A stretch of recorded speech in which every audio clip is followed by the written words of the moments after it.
Cerita di film kali ini berlatar di Perang Irak tentang sniper Amerika Matthews bersama spotternya Ice yang terpojok oleh sniper musuh di posisi yang tidak menguntungkan. Yang paling mengerikan adalah mereka hanya mampu berlindung dan bertahan di balik sebilah dinding yang sudah usang.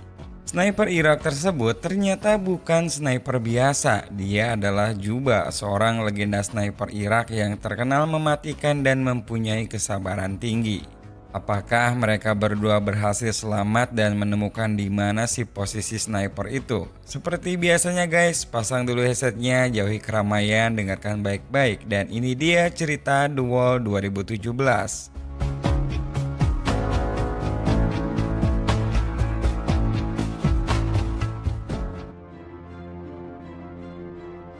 Cerita ini berawal di tahun 2007 di saat perang Amerika dan Irak telah dikatakan usai. Namun siapa yang menduga bahwa di hari yang sama dua orang tentara Amerika yaitu Ice dan Matthews masih terjebak di area perang. Mereka di sini ditugaskan untuk menginvestigasi serangan sniper yang terjadi di wilayah konstruksi jaringan pipa. Di sana pun terlihat beberapa korban telah mati dengan keadaan tertembak di kepala. Selama kurang lebih 20 jam menunggu, Matthew yang merasa keadaan sudah aman mulai mengusulkan kepada Ice untuk menghampiri korban dan mengambil radio yang ada di sana. Awalnya Ice pun tidak setuju dan lebih menyarankan agar Matt menunggu lebih lama lagi. Apalagi Ice pernah mendengar kalau Irak mempunyai sniper hebat bernama Juba yang mungkin saja korban-korban itu adalah ulahnya. Namun karena tidak ada juga pergerakan dan agar mereka bisa cepat kembali ke pangkalan, akhirnya Matt pun memaksa pergi sendirian. Ice yang masih berada di tempat persembunyiannya tampak mengawasi gerak-gerik si Matt. Bahkan sesekali tindakan konyol Matt membuat Ice tertawa-tawa menyaksikannya. Namun tiba-tiba candaan itu seketika sirna saat sebuah tembakan musuh langsung bersarang di tubuh Matthews. Ice yang menyaksikan hal tidak terduga itu tentu saja terkejut dan panik, maka dengan segera ia pun keluar dari tempat persembunyiannya dan bergegas untuk menolong si Matt. Tidak disangka beberapa tembakan juga mulai memburu ke arahnya, bahkan salah satu tembakan tepat mengenai kaki kanannya.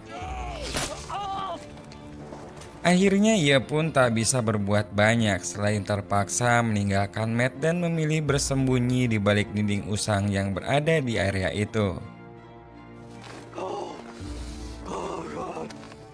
Dalam keadaan kesakitan, Ice pun segera menghubungi kantor pusat dengan bantuan sebuah radio yang dibawanya. Namun sangat disayangkan radio yang akan digunakan itu ternyata antenanya rusak akibat tembakan dari si sniper tadi. Saat sedang kebingungan, Matt yang telah terluka menanyakan kepada Ice tentang posisi si sniper itu. Dan ia pun berencana untuk menembaknya langsung dengan satu tembakan.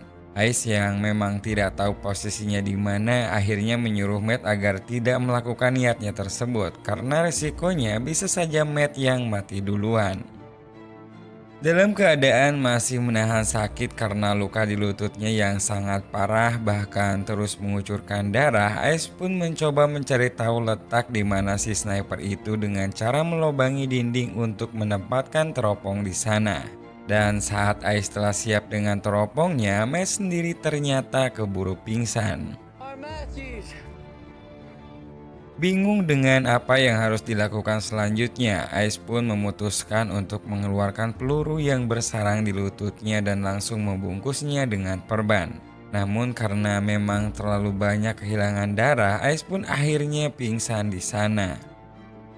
Entah sudah berapa lama tak sadarkan diri, Ice tiba-tiba tersadar saat seseorang menghubungi lewat radio lokal miliknya yang menanyakan tentang statusnya. Ia pun lantas memberitahukan kejadian yang terjadi di mana mereka berdua terluka dan telah disudutkan oleh sniper musuh. Dan setelah itu ia juga meminta agar segera dievakuasi.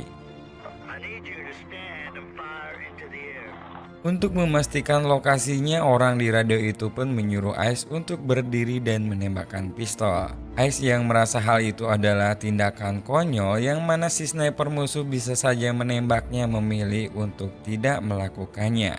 Di saat perbincangan itu, ada sesuatu hal yang membuat Ice curiga, di mana orang tersebut salah menyebutkan pangkatnya. Kecurigaan itu tidak berhenti di situ saja guys, apalagi saat ia mulai sadar dengan aksen orang di radio itu yang terdengar bukan asli Amerika.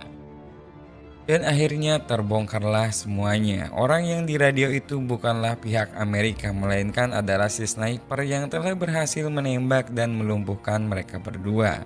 Mengetahui dipermainkan, Ice pun mulai mengacukan perbincangan itu dan memilih untuk mulai mencoba menggunakan kembali radionya.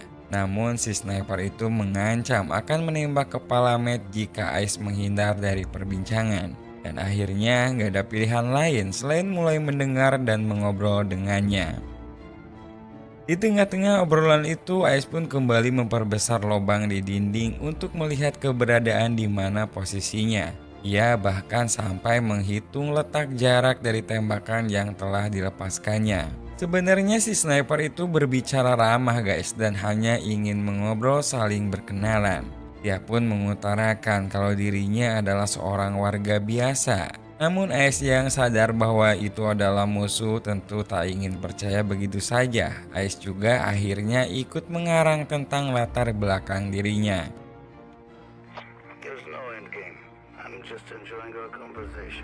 Dan selanjutnya si sniper pun akhirnya menjelaskan bahwa dari kejauhan sana ia bisa menembak dengan tepat sasaran. Terbukti dari pemancar radio yang memang sengaja ditembak serta tempat air yang sengaja agar Ice kehausan. Belum cukup sampai di situ, Ice juga kemudian mendapat alasan tentang kenapa dirinya tidak langsung dibunuh saat keluar dari persembunyian. Semua itu agar Ice kehabisan darah dan mati secara perlahan. Semua penuturan itu membuat Ice semakin marah dan habis kesabarannya. Dalam keadaan yang sangat jengkel, ia pun diam-diam mulai memperkirakan sisa peluru termasuk senjata yang digunakannya. Dan untuk lebih memastikan, Ice pun memancing pria tersebut dengan menyebutkan senjata yang dipakainya. Namun si sniper itu bukan orang bodoh guys, dan memilih berbohong mengenai senjata yang digunakannya. Di sela-sela obrolan itu, Ice pun sedikit mendengar ada gesekan seng. Dan setelah dilihat menggunakan teropongnya, kemungkinan besar dia bersembunyi di atas tumpukan limbah yang ada di sana.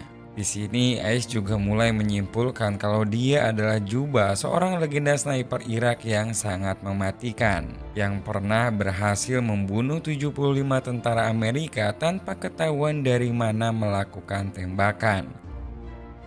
Untuk memastikan kalau Juba berada di tumpukan limbah itu, akhirnya Ice pun berencana membuat target palsu agar nantinya ia bisa melihat kilatan peluru yang berasal dari sana. Namun sayang sekali, helm yang digunakan sebagai target pengalihan itu malah terjatuh dan Juba pun tertawa bahkan sampai meledeknya. Untuk kedua kalinya, Ice pun kembali pingsan dan tiupan angin kencang membuatnya kembali tersadar. Dengan keadaan tersebut, Ice pun memutuskan untuk mengambil radio yang berada tidak jauh darinya. Tiupan angin yang kencang dapat ia manfaatkan sehingga pandangan Juba sedikit terganggu. Dan dengan cukup sulit, Ice pun akhirnya bisa mengambil salah satu ransel dan juga bahkan radionya. Beberapa tembakan pun sempat menyasar ke arahnya, namun seperti biasa Juba hanya menggeretak. Dan Ice pun beruntung, akhirnya ia menemukan sisa air minum dari dalam ransel dan mulai meminumnya. Belum sempat ia menyelesaikan minumannya, Ice pun kembali panik saat tembakan musuh berhasil menjebol dinding di sampingnya. Bahkan lagi-lagi si Juba pun mulai mengatakan bahwa tembakan yang dilepaskannya tadi sengaja dibiarkan meleset. Yang mana bukan lain tujuannya adalah untuk menakut-nakuti sekalian merusak berbagai barang penting yang sedang digunakan oleh Ice. Dan benar saja, Ice pun kembali menyadari bahwa teropong yang sebelumnya digunakan kini telah rusak karena berhasil ditembak. Di tengah rasa kalutnya itu, tiba-tiba ia menyadari bahwa Matt ternyata masih hidup. Dan agar Juba tak menyadari hal itu, Ice pun kemudian mengisyaratkan agar Matt bergerak perlahan. Dan untuk lebih jauhnya, Ice pun segera memberitahukan tentang lokasi keberadaan Juba yang berada di tumpukan limbah. Untuk memperlancar taktiknya, Ice pun kembali mengajak Juba mengobrol sampai ia benar-benar yakin kalau Matt bisa meraih senjatanya. Namun secara tidak sadar saat Ice berbicara pada Matt, ternyata radionya menyala dan membuat Juba mendengarnya. Beruntung saat itu Matt sudah berada di posisi dan langsung menembakkan beberapa tembakan ke arah tumpukan limbah. Namun sayang sekali usaha Matt tersebut gagal karena tidak lama setelah ia menembak, Juba pun langsung kembali membalas tembakan dan membuat Matt terkapar tepat di hadapan Ice. Di saat putus asa dan merasa tidak ada harapan lagi, Ice pun kemudian mendengar desis radio dan ia pun mulai memperbaiki antena radio miliknya, menggantinya dengan antena radio yang telah diambil tadi. Saat itulah radio pun kembali bisa berfungsi dan berhasil tersambung ke kantor pusat. Ice yang tadinya mulai menyerah seolah kembali mendapat semangat baru dan harapan bahwa dirinya akan segera selamat. Namun sayang sekali guys, dengan cepat frekuensi radio Ice segera ditutup dan Juba langsung mengambil alih pembicaraan dengan kantor pusat dan mengabarkan kalau misi mereka aman-aman saja. Mendengar semua aman, kantor pusat pun mengabarkan kalau penjemputan akan dilakukan sore hari. Mendengar obrolan Juba dengan pusat, ia pun jadi sadar kalau selama ini Juba tidak hanya membajak radio tetapi juga sengaja meminta bantuan dan membiarkan tentara Amerika datang ke tempat ini yang nantinya akan dibantai satu persatu. Dan untuk ketiga kalinya ia pun kembali pingsan dan saat tersadar di sore hari ia pun langsung kembali menghubungi Juba. Karena tidak ada jawaban juga, akhirnya Ice pun memutuskan untuk mengambil senjata milik Matt dengan bantuan sebuah tambang yang ia temukan. Sementara di sisi lain mulai terlihat dua helikopter menuju ke arahnya. Sebelum bantuan itu tiba dan dibantai habis oleh Juba, akhirnya ia pun memutuskan untuk menyerang lebih dulu. Setelah senjata berada di posisi, ia pun nekat langsung meruntuhkan tembok yang tersisa. Hal itu membuat Juba sedikit kesulitan karena pandangannya terhalang oleh debu reruntuhan. Akhirnya ia pun menembak secara acak di antara debu-debu itu. Dan saat itulah Ice pun melihat kilatan tembakan dan langsung menembakkan senjatanya ke arah kilatan itu. Dirasa sudah berhasil melumpuhkan Juba, Ice pun akhirnya berdiri dan penolong pun langsung mengamankan perimeter di sana.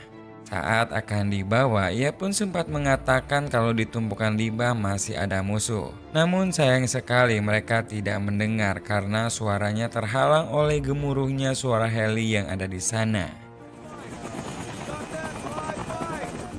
Saat mereka mulai terbang melewati tumpukan limbah itu, tiba-tiba tembakan kembali terdengar dan langsung memburu mereka.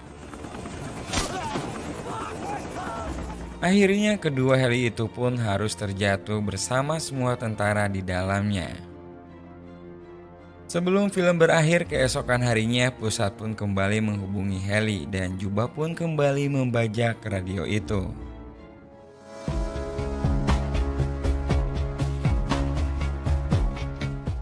Oke guys, itu dia cerita dari kehebatan legenda sniper Irak bernama Juba. Menurut kalian nih, apakah di ending tadi Juba akan meminta bantuan dan membiarkan tentara Amerika datang ke sana untuk dibantai kembali atau mengakhiri pembantaian itu? Tulis jawaban kalian di kolom komentar di bawah ya guys. Terima kasih yang udah nontonin video ini sampai akhir dan sampai jumpa lagi di video 7 menit selanjutnya.